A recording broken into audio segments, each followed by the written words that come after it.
Commissioner, my Sheriff, Madam Mayor, veterans, distinguished guests, ladies and gentlemen. Thank you, Your Excellency, for gracing us with your presence today and for your words of remembrance.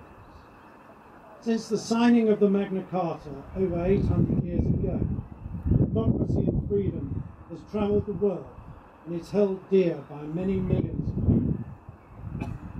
Many times throughout the course of history, there have been challenges to that freedom and democracy. And equally, there have been many occasions when the peoples of all nations have come together to fight to maintain it, united to challenge that threat, helping each other to maintain those freedoms. So, us gathering at the Chattri today is very significant. As we know, one of those occasions was the First World War. It commenced in June 1914, and by September 1914, Indian soldiers had arrived from Lahore and Meerut to combat the threat.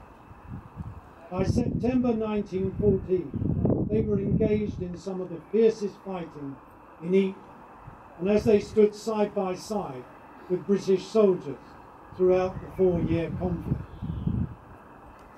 As we know, over 74,000 Indian soldiers lost their lives in that war, and today we remember in particular those Hindu and Sikh soldiers who died from their wounds in the hospitals here in Brighton and Hove. And we know that 53 of those names are etched on the superb memorial here at the Chattri. Today we also remember them and all of those who have given their lives in subsequent conflicts in the service of their country. They sacrificed themselves to defend and maintain that freedom and democracy. And I am particularly delighted that we have two members of the Undivided here today in our presence. Thank you, sir. Both of you. The annual Chattri Service is not only a commemoration, it is also a significant aspect of multicultural Brighton and Hove. The citizens of East Sussex and Brighton and Hove in particular are proud of our diverse community and our multicultural heritage and the harmony in which we live.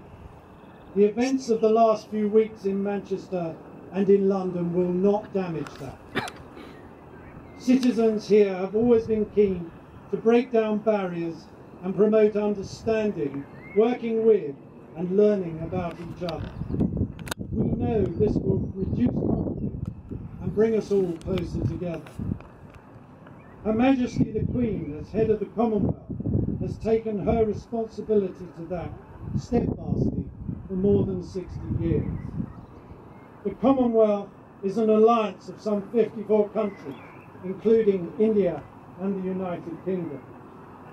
It has as its core values the belief in giving a voice to the voiceless, bringing people together, and promoting cultural expression and exchange.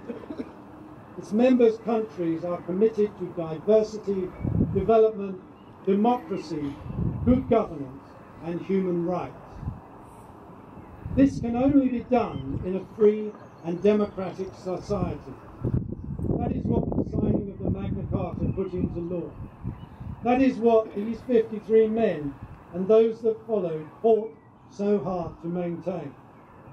In doing so, they and those that followed them paid the ultimate price and gave their lives. Thank you for attending today, Your Excellency. We are honoured that you can be here.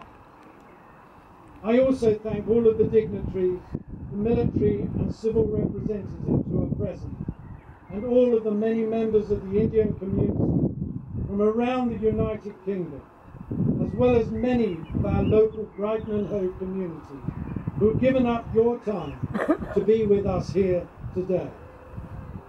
It is an honour for me, as Her Majesty's representative, to represent her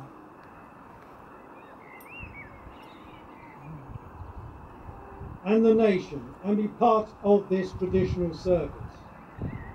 We will return year on year to pay our respects to those that died, And to people everywhere who value that freedom and democracy set in train by the Magna Carta, and those who gave their lives to ensure that we can live in freedom, we will never forget. We will remember them.